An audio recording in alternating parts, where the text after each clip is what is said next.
भीष्म पितामह के जीवन का एक ही पाप था कि उन्होंने समय पर क्रोध नहीं किया, और जटायु के जीवन का एक ही पुण्य था कि उन्होंने समय पर क्रोध किया।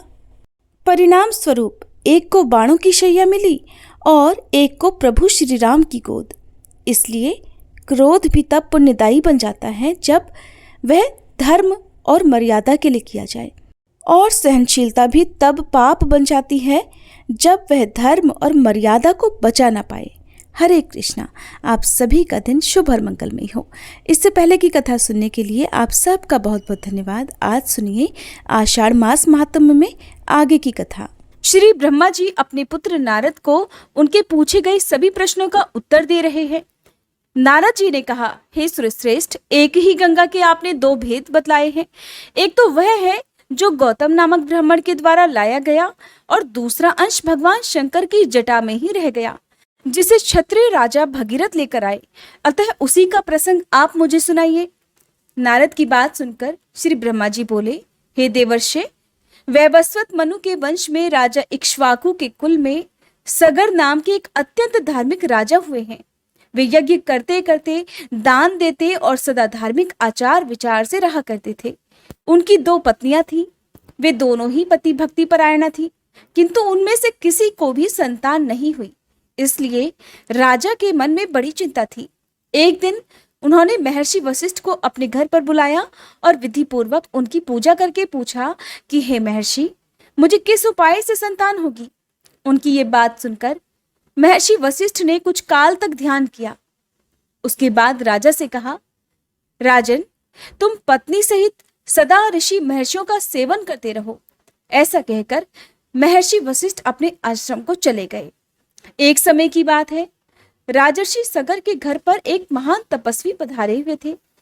राजा ने उन महर्षि का पूजन किया, जिससे संतुष्ट होकर वे कहने लगे कि महाभाग, वर मांगो। ये सुनकर राजा ने पुत्र होने की प्रार्थना की। मुनि कहने लगे, राजन, तुम्हारी पत्नी के गर्भ से एक ही पुत्र होगा, किंतु वह वंशधर होगा, और दूसरी स्त्री के गर्भ से 60,000 पुत्र उत्पन्न होंगे। वरदान देकर जब मुनि चले गए, तब उनके कथनानुसार यथा समय राजा के हजारों पुत्र हुए। राजा सगर ने उत्तम दक्षिणा से युक्त बहुतेरे अश्वमेध यज्ञ किए। फिर एक अश्वमेध यज्ञ करने के लिए उन्होंने विधि पूर्वक दीक्षा ग्रहण की और अश्व की रक्षा करने के लिए सेना सहित अपने पुत्रों को नियुक्त कर दिया। अश्वमेध यज्ञ का छोड़ा हुआ अश्व पृथ्वी पर भ्रमण करने लगा। इसी बीच में कहीं अवसर पाकर देवराज इंद्र ने उस अश्व को हर लिया और रक्षकों को सौंप दिया। राजकुमार घोड़े को इधर उधर ढूंढने लगे, परंतु कभी भी और कहीं भी उन्हें वो दिखाई नहीं दिया। तब उन्होंने देवलोक में जाकर अश्व को ढूंढा, पर्वतों सरोवरों में खोजा, कितने ही जंगल छान डाले, मगर कहीं भी उस अश्व का पता नहीं लग पाया। इसी समय आकाशवाणी हुई कि सगर पुत्रों, तुम्हारा घोड़ा रसातल में बंधा है और कहीं नहीं है। ये सुनकर वे रसातल में जाने के लिए सभी ओर से पृथ्वी को खोदने लगे। क्षुधा से पीड़ित होने पर वे सूखी मिट्टी खाते और दिन रात भूमि खोदते। इस प्रकार वे शीघ्र ही रसातल में जा पहुंचे। सगर के बलवान पुत्रों को वहां आया सुनकर रक्षक थर्रा उठे और उनके वध का उपाय करने लगे। वे बिना युद्ध किए ही भयभीत होकर उस स्थान पर आए जहां महामुनि कपिल सो रहे थे। कपिल जी का क्रोध बहुत ही बड़ा प्रचंड था। रक्षकों ने वह घोड़ा ले जाकर तुरंत कपिल जी के सिरहाने की ओर बांध दिया और स्वयं चुपचाप दूर खड़े होकर देखने लगे कि देखें अब क्या होता है। इतने में ही राजा सगर के पुत्र रसातल में घुसकर देखते हैं कि घोड़ा भी बंधा हुआ है और पास ही कोई पुरुष सो रहा है। उन्होंने कपिल जी को ही अश्व चुराकर यज्ञ में विघ्न डालने वाला माना और ये निश्चय किया कि इस महापापी को मारकर हम लोग अपना अश्व महाराज के निकट ले चलेंगे। कोई बोले, अपना पशु बंधा है, इसे ही खोलकर ले चलें। इस सोए हुए पुरुष को मारने से भला क्या लाभ। ये सुनकर दूसरे बोल उठे, हम शूरवीर राजा हैं, शासक हैं, इस पापी को उठाएं और क्षत्रियोचित तेज से इसका वध कर डालें। फिर क्या था, वे मुनि को ही कटुवचन सुनाते हुए लातों से उन्हें मारने लगे। इससे मुनि श्रेष्ठ कपिल को बड़ा क्रोध आया। उन्होंने सगर पुत्रों की ओर रोषपूर्ण दृष्टि से देखा और उन्हें भस्म कर डाला। वे सब के सब जलकर राख हो गए। नारद, यज्ञ में दीक्षित महाराज सगर को इन सब बातों का पता नहीं लगा। उस समय तुमने ही जाकर राजा सगर को ये सब समाचार सुनाया। इससे राजा को बड़ी चिंता हुई। अब क्या करना चाहिए ये बात उनकी समझ में नहीं आई। राजा सगर के एक दूसरा पुत्र भी था जिसका नाम असमंजा था। वह मूर्खतावश नगर के बालकों को उठाकर पानी में फेंक देता था। तब पुरवासियों ने एकत्रित होकर राजा सगर को इस बात की सूचना दी। पुत्र का यह अन्याय जानकर महाराज को बड़ा क्रोध हुआ। उन्होंने अपने अमात्यों से कहा, ये असमंजा बालकों की हत्या करने वाला तथा क्षत्रिय धर्म का त्यागी है, अतः इस देश का त्याग कर दे। महाराज का यह आदेश सुनकर अमात्यों ने राजकुमार को तुरंत देश निकाला दे दिया। असमंजा इस तरह वन में चला गया। अब राजा सगर चिंता करने लगे कि हमारे सभी पुत्र ब्राह्मण के शाप से रसातल में ही नष्ट हो गए। एक बचा था, वो भी वन में चला गया। इस समय मेरी क्या गति होगी। असमंजा के एक पुत्र था जो अंशुमान नाम से विख्यात हुआ। यद्यपि अंशुमान अभी बालक था तो भी राजा ने उसे बुलाकर अपना कार्य बतलाया। अंशुमान ने भगवान कपिल की आराधना की और घोड़ा ले जाकर राजा सगर को दे दिया। तब जाकर अश्वमेध यज्ञ पूरा हुआ। अंशुमान के तेजस्वी पुत्र का नाम दिलीप था। दिलीप के पुत्र परम बुद्धिमान भगीरथ हुए। भगीरथ ने जब अपने समस्त पितामहों की दुर्गति का हाल सुना तब उन्हें बड़ा दुख हुआ।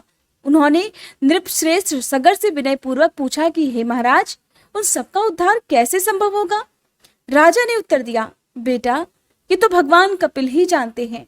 ये सुनकर बालक भगीरथ रसातल में गए और कपिल मुनि को नमस्कार करके अपना सब मनोरथ उन्हें कह सुनाया। कपिल मुनि बहुत देर तक ध्यान करके बोले कि राजन, तुम तपस्या द्वारा भगवान शंकर की आराधना करो और उनकी जटा में स्थित गंगा के जल से अपने पितरों की भस्म को अपलावित करो। इससे तुम तो कृतार्थ होगे ही, तुम्हारे पितर भी कृतकृत्य हो जाएंगे। ये सुनकर भगीरथ ने कहा, बहुत अच्छा, मैं ऐसा ही करूंगा। मुनि श्रेष्ठ, बताइए मैं कहाँ जाऊं और कौन सा कार्य करूं। कपिल जी कहने लगे, हे नरश्रेष्ठ, कैलाश पर्वत पर जाकर महादेव जी की स्तुति करो और अपनी शक्ति के अनुसार तपस्या करते रहो, इससे तुम्हारे अभीष्ट की सिद्धि होगी। मुनि का ये वचन सुनकर भगीरथ ने उन्हें प्रणाम किया और कैलाश पर्वत की यात्रा की। वहां पहुंचकर पवित्र होकर बालक भगीरथ ने तपस्या का निश्चय किया और भगवान शंकर को संबोधित करके इस प्रकार कहने लगे कि हे प्रभु, मैं बालक हूं, मेरी बुद्धि भी बालक की ही है और आप भी अपने मस्तक पर बाल चंद्रमा को धारण करते हैं। मैं कुछ भी नहीं जानता, आप मेरे इस अनजानपन से ही प्रसन्न हो जाइए। हे अमरेश्वर, जो लोग वाणी से, मन से और क्रिया से कभी मेरा उपकार करते हैं तथा हित साधन में संलग्न रहते हैं, उनका कल्याण करने के लिए मैं उमा सहित आपको प्रणाम करता हूँ। आप देवता आदि के लिए भी पूज्य हैं। जिन पूर्वजों ने मुझे अपने सगोत्र और समान धर्मा के रूप में उत्पन्न किया और पाल पोस कर बड़ा बनाया, भगवान शिव उनका अभीष्ट मनोरथ पूर्ण करें। मैं बाल चंद्र का मुकुट धारण करने वाले भगवान शंकर को नित्य प्रणाम करता हूँ। भगीरथ के इस प्रकार कहते ही भगवान शिव उनके सामने प्रकट हो गए और कहने लगे, महामते, तुम निर्भय होकर कोई वर मांगो। जो वस्तु देवताओं के लिए भी सुलभ नहीं है, वह भी मैं तुम्हें निश्चय ही दे दूंगा। ये आश्वासन पाकर भगीरथ ने महादेव जी को प्रणाम किया और प्रसन्न होकर कहने लगे, देवेश्वर, आपकी जटा में जो सरिताओं में श्रेष्ठ गंगा जी विराजमान है, उन्हें ही मेरे पितरों का उद्धार करने के लिए दे दीजिए। इससे मुझे सब कुछ मिल जाएगा। तब महेश्वर ने हंसकर कहा कि बेटा, मैंने तुम्हें गंगा दे दी, अब तुम उनकी स्तुति करो। महादेव जी का वचन सुनकर राजा भगीरथ ने गंगा जी की प्राप्ति के लिए भारी तपस्या प्रारंभ कर दी और अपने मन को संयम में रखकर भक्ति पूर्वक गंगा जी का स्तवन किया। बालक होने पर भी भगीरथ ने अबाल कोचित पुरुषार्थ करके गंगा जी की भी कृपा प्राप्त कर ली। महादेव जी से प्राप्त हुई गंगा को पाकर उन्होंने उनकी परिक्रमा की और हाथ जोड़कर कहने लगे, देवी, महामुनि कपिल के शाप से मेरे पितर दुर्गति में पड़े हुए हैं। माते, आप उनका उद्धार कीजिए। देव नदी गंगा सबका उपकार करने वाली है। वे स्मरण मात्र से ही सभी पापों का नाश कर देती हैं। उन्होंने भगीरथ की प्रार्थना सुनकर तथास्तु कहा और लोगों का उपकार और पितरों का उद्धार करने के लिए भगीरथ के कथनानुसार सब कार्य किया। राजा सगर के जो पुत्र भस्म होकर रसातल में पड़े हुए थे, उन्हें अपने जल से आप्लावित करके गंगा जी ने उनके खोदे हुए गड्ढों को भी भर दिया। महामुने, इस प्रकार तुम्हें क्षत्रिय गंगा का वृतांत सुनाया। ये माहेश्वरी, वैष्णवी, ब्राह्मणी, पावनी, भागीरथी, देव नदी तथा हिमगिरी शिखारश्रया, हिमालय की चोटी पर रहने वाली आदि नामों से पुकारी जाती हैं। इस प्रकार महादेव जी की जटा में स्थित गंगा का जल 2 स्वरूपों में विभक्त हुआ। विंध्यगिरी के दक्षिण भाग में जो गंगा है, उन्हें गौतमी अर्थात गोदावरी कहते हैं, और विंध्यगिरी के उत्तर भाग में स्थित गंगा भागीरथी कहलाती है। ये था आषाढ़ मास महात्म्य का आज का अध्याय। अब सुनिए एक पौराणिक कथा।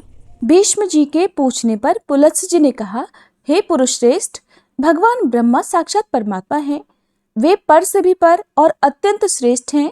उनमें रूप और वर्ण आदि का अभाव है। वे यद्यपि सब जगह व्याप्त हैं, फिर भी ब्रह्म रूप से इस विश्व की उत्पत्ति करने के कारण विद्वानों के द्वारा ब्रह्मा कहलाते हैं। और भगवान विष्णु स्वयं ही ब्रह्मा होकर संसार की सृष्टि में प्रवृत्त होते हैं, और जब तक कल्प की स्थिति बनी रहती है तब तक वे ही युग युग में अवतार धारण करके पूरी सृष्टि की रक्षा करते हैं। वे विष्णु जी सत्वगुण धारण किए रहते हैं। उनके पराक्रम की कोई सीमा नहीं है। राजन, जब कल्प का अंत होता है तब वे ही अपना तमह प्रधान रौद्र रूप प्रकट करते हैं और अत्यंत भयानक आकार धारण करके संपूर्ण प्राणियों का संहार कर डालते हैं। इस प्रकार सब भूतों का नाश करके संसार को एकार्णव के जल में निमग्न कर वे सर्वरूपधारी भगवान स्वयं शेषनाग की शैया पर शयन करते हैं। फिर जागने पर ब्रह्मा का रूप धारण करके नए सिरे से संसार की सृष्टि करने लगते हैं। इस तरह एक ही भगवान जनार्दन सृष्टि, पालन और संहार करने के कारण ब्रह्मा, विष्णु और शिव नाम धारण करते हैं। वे प्रभु सृष्टा होकर स्वयं अपनी ही सृष्टि करते हैं, पालक होकर पालनीय रूप से अपना ही पालन करते हैं और संहारकारी होकर स्वयं अपना ही संहार करते हैं। पृथ्वी, जल, तेज, वायु और आकाश सब वे ही हैं, क्योंकि अविनाशी विष्णु ही सब भूतों के ईश्वर और विश्वरूप हैं। इसलिए प्राणियों में स्थित सर्ग आदि भी उन्हीं के सहायक हैं। भीष्म जी ने कहा, मुने, मैंने तो सुना था कि लक्ष्मी जी क्षीर समुद्र से प्रकट हुई हैं। फिर आपने ये भी तो कहा कि वे भृगु की पत्नी ख्याति के गर्भ से उत्पन्न हुई। ऐसा कैसे हुआ? पुलत्स्य जी बोले, राजन, तुमने मुझसे जो प्रश्न किया है अब उसका उत्तर भी सुनो। लक्ष्मी जी के जन्म का संबंध समुद्र से है, ये बात मैंने भी श्री ब्रह्मा जी के मुख से सुन रखी थी। एक समय की बात है, दैत्यों और दानवों ने बड़ी भारी सेना लेकर देवताओं पर चढ़ाई कर दी। उस युद्ध में दैत्यों के सामने देवता परास्त हो गए। तब इंद्र आदि संपूर्ण देवता अग्नि को आगे करके ब्रह्मा जी की शरण में गए। वहां उन्होंने अपना सारा हाल ठीक ठीक कह सुनाया। ब्रह्मा जी ने कहा, तुम लोग मेरे साथ भगवान की शरण में चलो। ये कहकर वे संपूर्ण देवताओं को साथ लेकर क्षीर सागर के उत्तर तट पर चले गए और भगवान वासुदेव को संबोधित करके बोले, हे विष्णु, शीघ्र उठिए और इन देवताओं का कल्याण कीजिए। आपकी सहायता न मिलने से दानव इन्हें बार बार परास्त करते हैं। उनके ऐसा कहने पर कमल के समान नेत्र वाले भगवान अंतर्यामी पुरुषोत्तम ने देवताओं के शरीर की अपूर्व अवस्था देखकर कहा, देवगण, मैं तुम्हारे तेज की वृद्धि करूंगा। मैं जो उपाय बतलाता हूं उसे तुम लोग करो। दैत्यों के साथ मिलकर सब प्रकार की औषधियां लेकर आओ और उन्हें क्षीर सागर में डाल दो। फिर मंदराचल को मथानी और वासुकी नाग को रस्सी बनाकर समुद्र का मंथन करते हुए उससे अमृत निकालो। इस कार्य में मैं तुम लोगों की सहायता करूंगा। समुद्र का मंथन करने पर जो अमृत निकलेगा उसका पान करने से तुम लोग बलवान और अमर हो जाओगे। देवाधिदेव भगवान के ऐसा कहने पर संपूर्ण देवता दैत्यों के साथ संधि करके अमृत निकालने के प्रयास में लग गए। देव, दानव और दैत्य सब मिलकर सब प्रकार की औषधियां ले आए और उन्हें क्षीर सागर में डालकर मंदराचल को मथानी और वासुकी नाग को रस्सी बनाकर बड़े वेग से मंथन करने लगे। भगवान विष्णु की प्रेरणा से सब देवता एक साथ रहकर वासुकी की पूंछ की ओर हो गए और दैत्यों को उन्होंने वासुकी के सिर की ओर खड़ा कर दिया।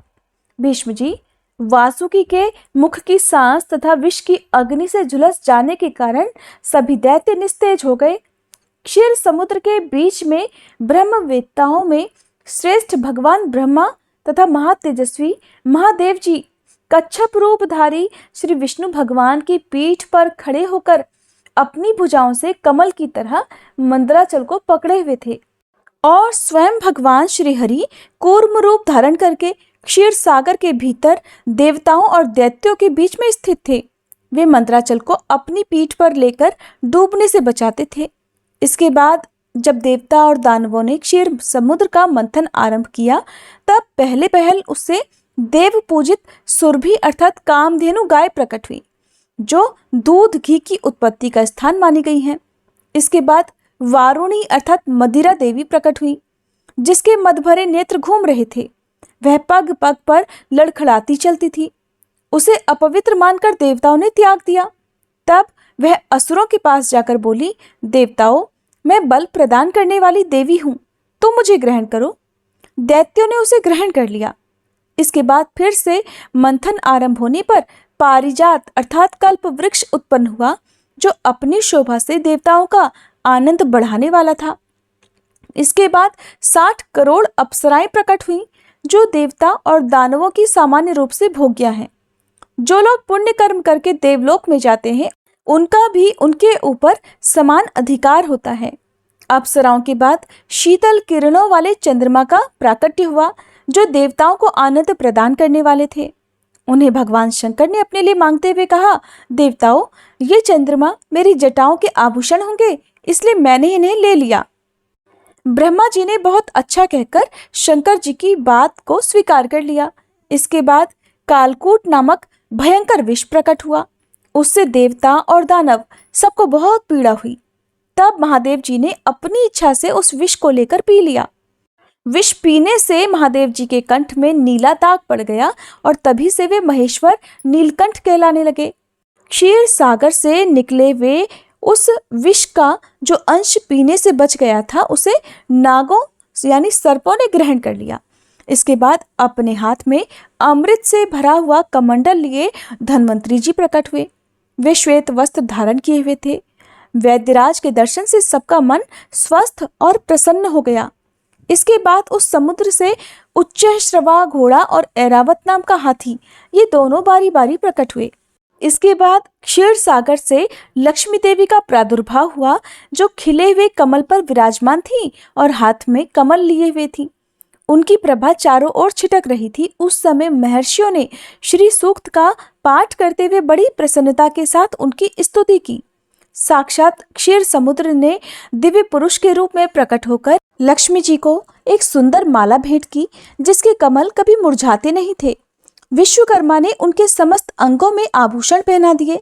स्नान के बाद दिव्य माला और दिव्य वस्त्र धारण करके जब वे सभी प्रकार के आभूषणों से विभूषित हुई, तब इंद्र आदि देवता तथा विद्याधर आदि ने भी उन्हें प्राप्त करने की इच्छा प्रकट की। तब ब्रह्मा जी ने भगवान विष्णु से कहा, वासुदेव, मेरे द्वारा दी हुई इस लक्ष्मी देवी को आप ही ग्रहण करें। मैंने देवताओं और दानवों को मना कर दिया है, वे इन्हें पाने की इच्छा नहीं करेंगे। आपने जो स्थिरता पूर्वक इस समुद्र मंथन के कार्य को संपन्न किया है, इससे मैं आप पर बहुत संतुष्ट हूँ। ऐसा कहकर ब्रह्मा जी लक्ष्मी जी से बोले, देवी, तुम भगवान केशव के पास जाओ, मेरे दिए हुए पति को पाकर अनंत वर्षों तक आनंद का उपभोग करो। ब्रह्मा जी के ऐसा कहने पर लक्ष्मी जी समस्त देवताओं के देखते देखते श्री हरि के वक्ष स्थल में चली गई और भगवान से बोली, देव, आप कभी भी मेरा परित्याग मत कीजिएगा। संपूर्ण जगत के प्रियतम, मैं सदा आपके आदेश का पालन करती हुई आपके वक्ष स्थल में निवास करूंगी। ऐसा कहकर लक्ष्मी जी ने कृपापूर्ण दृष्टि से सभी देवताओं की ओर देखा। इससे उन्हें बड़ी प्रसन्नता हुई। इधर दैत्यों को लक्ष्मी जी न मिलने पर उन्हें बड़ा उद्वेग हुआ। उन्होंने झपट कर धन्वंतरी के हाथ से अमृत का पात्र छीन लिया। तब श्री विष्णु ने माया से सुंदरी स्त्री का रूप धारण करके दैत्यों को लुभाया और उनके पास जाकर कहा कि ये अमृत का कमंडल मुझे दे दो। उस त्रिभुवन सुंदरी रूपवती नारी को देखकर दैत्यों का चित्त काम के वशीभूत हो गया था। उन्होंने चुपचाप वह अमृत उस सुंदरी के हाथ में दे दिया और स्वयं उसका मुख ताकने लगे। दानवों से अमृत लेकर भगवान ने देवताओं को दे दिया और इंद्र आदि देवता तुरंत ही उस अमृत को पी गए। ये देखकर दैत्यगण तरह तरह के अस्त्र शस्त्र और तलवारें हाथ में लेकर देवताओं पर टूट पड़े, परंतु देवता अमृत पीकर बलवान हो चुके थे। उन्होंने दैत्य सेना को परास्त कर दिया। देवताओं की मार पड़ने पर दैत्यों ने भागकर चारों दिशाओं की शरण ली और कितने ही तो पाताल में घुस गए। तब सभी देवता आनंद से मग्न होकर शंख चक्र और गदा धारण करने वाले भगवान श्री विष्णु को प्रणाम करके स्वर्गलोक को चले गए। तब से सूर्य देव की प्रभा स्वच्छ हो गई, वे अपने मार्ग से चलने लगे। भगवान अग्निदेव भी मनोहर दीप्ति से युक्त होकर प्रज्वलित होने लगे और सब प्राणियों का मन धर्म में संलग्न रहने लगा। भगवान विष्णु से सुरक्षित होकर समस्त त्रिलोकी श्री संपन्न हो गई। उस समय समस्त लोकों को धारण करने वाले ब्रह्मा जी ने देवताओं से कहा, देवगण, मैंने तुम्हारी रक्षा के लिए भगवान श्री विष्णु को तथा देवताओं के स्वामी उमापति महादेव जी को नियत किया है। वे दोनों तुम्हारे योग क्षेम का निर्वाह करेंगे। तुम सदा उनकी उपासना करते रहना, क्योंकि वे तुम्हारा कल्याण करने वाले हैं। उपासना करने से ये दोनों महानुभाव सदा तुम्हारे क्षेम के साधक और वरदायक होंगे। ऐसा कहकर भगवान ब्रह्मा अपने धाम को चले गए। उनके जाने के बाद इंद्र ने देवलोक की राह ली। इसके बाद श्री हरि और शंकर जी भी अपने अपने धाम वैकुंठ और कैलाश में जा पहुंचे। इसके बाद देवराज इंद्र तीनों लोकों की रक्षा करने लगे। महाभाग, इस प्रकार लक्ष्मी जी क्षीर सागर से प्रकट हुई थी। यद्यपि वे सनातनी देवी हैं, तब भी एक समय भृगु की पत्नी ख्याति के गर्भ से भी उन्होंने जन्म ग्रहण किया था। भीष्म जी ने कहा, ब्राह्मण, आपके मुख से ये सब प्रसंग मैंने सुना। आप पुष्कर क्षेत्र में जो ब्रह्मा जी का यज्ञ हुआ था उसका वृतांत भी सुनाइए, क्योंकि इसका श्रवण करने से मेरे मन की शुद्धि होगी। तब पुलत्स्य जी ने कहा, राजन, भगवान ब्रह्मा जी पुष्कर क्षेत्र में जब यज्ञ कर रहे थे उस समय जो जो बातें हुई उन्हें बतलाता हूँ, सुनो। पितामह का यज्ञ आदिकृत युग में प्रारंभ हुआ था। उस समय मरीचि, अंगिरा, मैं, पुलह, क्रतु और प्रजापति दक्ष ने ब्रह्मा जी के पास जाकर उनके चरणों में मस्तक झुकाया। धाता, अर्यमा, सविता, वरुण, अंश, भग, इंद्र, विवस्वान, पूषा, त्वष्टा और पर्जन्य आदि 12 आदित्य भी वहां उपस्थित होकर जाज्वल्यमान तेज से प्रकाशित हो रहे थे। इन देवेश्वरों ने भी पितामह को प्रणाम किया। तब लोकपालक भगवान श्री नारायण ने वहां स्वयं पदार्पण किया, स्वयं प्रकट हुए और समस्त महर्षियों के साथ लोक गुरु ब्रह्मा जी से कहा, जगतपते, आपके ही द्वारा इस समस्त संसार का विस्तार हुआ है। आपने ही इसकी सृष्टि की है, इसलिए आप संपूर्ण लोकों के ईश्वर हो। यहाँ हम लोगों के करने योग्य जो आपका महान कार्य हो उसे करने की हमें आज्ञा दो। देवर्षियों के साथ भगवान विष्णु ने ऐसा कहकर देवेश्वर ब्रह्मा जी को नमस्कार किया। ब्रह्मा जी वहां स्थित होकर संपूर्ण दिशाओं को अपने तेज से प्रकाशित कर रहे थे और भगवान श्री विष्णु भी श्रीवत्स चिन्ह से सुशोभित और सुंदर स्वर्णमय यज्ञोपवीत से दैदीप्यमान हो रहे थे। उनका एक एक रोम परम पवित्र है। वे सर्व समर्थ हैं। उनका वक्ष स्थल विशाल और श्री विग्रह संपूर्ण तेजों का पुंज जान पड़ता है। देवताओं और ऋषियों ने उनकी इस प्रकार स्तुति की कि जो पुण्यात्माओं को उत्तम गति और पापियों को दुर्गति प्रदान करने वाले हैं, योग सिद्ध महात्मा पुरुष जिन्हें उत्तम योग स्वरूप मानते हैं, जिनको अणिमा आदि 8 ऐश्वर्य नित्य प्राप्त हैं, जिन्हें देवताओं में श्रेष्ठ कहा जाता है, मोक्ष की इच्छा रखने वाले संयमी ब्राह्मण योग से अपने अंतःकरण को शुद्ध करके जिन सनातन पुरुष को पाकर जन्म मरण के बंधन से मुक्त हो जाते हैं, चंद्रमा और सूर्य जिनके नेत्र हैं तथा अनंत और आकाश जिनका विग्रह है, उन भगवान की हम शरण लेते हैं। जो भगवान संपूर्ण भूतों की उत्पत्ति और वृद्धि करने वाले हैं, जो ऋषियों और लोकों के सृष्टा तथा देवताओं के ईश्वर हैं, जिन्होंने देवताओं का प्रिय और जगत का पालन करने के लिए चिरकाल से पितरों को कव्य तथा देवताओं को उत्तम हविष्य अर्पण करने का नियम प्रवर्तित किया है, उन देवश्रेष्ठ परमेश्वर को हम सादर प्रणाम करते हैं। इसके बाद वृद्ध और बुद्धिमान देवता भगवान श्री ब्रह्मा जी यज्ञशाला में लोकपालक विष्णु भगवान के साथ बैठकर शोभा पाने लगे। वह यज्ञ मंडप धन आदि सामग्रियों और ऋत्विजों से भरा हुआ था। परम प्रभावशाली भगवान श्री विष्णु धनुष हाथ में लेकर सब ओर से उसकी रक्षा कर रहे थे। दैत्य और दानवों के सरदार तथा राक्षसों के समुदाय भी वहां पर उपस्थित थे। यज्ञ विद्या, वेद विद्या और पद और क्रम का ज्ञान रखने वाले महर्षियों के वेद घोष से सारी सभा गूंज उठी।